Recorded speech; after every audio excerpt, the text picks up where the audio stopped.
Content? You closed the rose. I have not opened it. To be or not to be, that is the question. Whether 'tis nobler in our minds to suffer the slings and arrows of outdoor life, or to take arms against the sea of troubles by staying inside. Here, kitty, kitty, kitty, kitty. Did you know that there are approximately 370 million cats kept as pets worldwide at any given time? People love their cats. The ancient Egyptians are often credited with being the first to domesticate these fluff balls about 3,600 years ago, although there was actually evidence to support signs of feline domestication 10 to 12,000 years ago in the Fertile Crescent. This is the geographical location of the earliest signs of human civilization, which is known today as West Asia. Although all felines share a common ancestor, our current flus can all be genetically traced back to a wild cat of the Middle East called Felis sylvestris. This translates from Latin to forest cat. These wild cats can still be found today in parts of Africa, South Asia, and Europe. So, the question we pose in our video today is, which is better, keeping your cat inside or letting them roam in and out freely? This subject has heated opinions on both sides, so as always, let's look at the facts. It's no question that cats are naturally outdoor, highly specialized predators, and as such, they require certain environments that allow them to express these inherent traits. A cat that is allowed to go outside gets much more brain stimulation and exercise, and therefore is usually better behaved when inside because they obtain what they are craving while outside. This includes things like climbing, scratching, hunting, stalking, and like all living mammals, being in the direct sunlight and touching the ground itself naturally stimulates their immune system and decreases problems such as inflammation and depression. Most outdoor cats are not at risk of obesity, so you do not usually have to carefully watch and regulate how much they eat, because they burn it all off and seldom eat out of boredom. For the most part, a cat outside is a happy cat in its natural habitat. Statistics online say that the average lifespan of an outdoor cat is only 3 to 5 years. This may be true, however, on a personal note, I've always had free-range cats and I've never had any health or safety issues arise. Our current kitty is 12 years old and she's been going outside as she pleases since she turned 1 year. We have moved many times and she's never gotten lost. She has lived in areas with heavy traffic and in some areas with lots of possible predators. It is my personal opinion that an unnatural life void of any inherently born cravings or experiences is not the life I would like to give to my cat, and if this causes a shorter life, at least they lived as they were intended to. Of course, not every cat will have such a positive experience outdoors, which is why we're conducting this report in an objective manner, regardless of my own personal subjective experiences. I just wanted to throw that in there. Now, back to the facts. Statistically, there are so many chances and risks of injury for a cat outside. This ranges from traffic, fights with other cats, larger predators like coyotes, cougars, owls, and eagles, and even other wildlife that can cause harm, such as raccoons and skunks.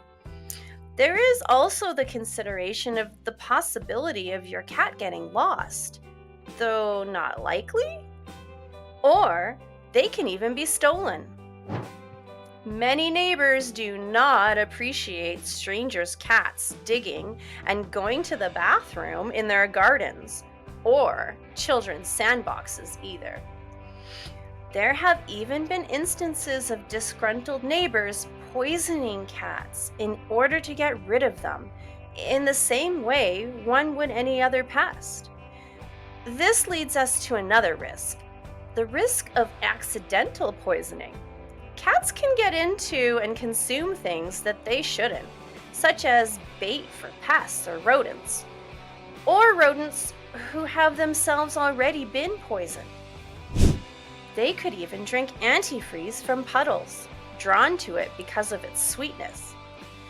Indoor kitties are lucky enough to never have to worry about the same safety issues like traffic, predators, or getting lost.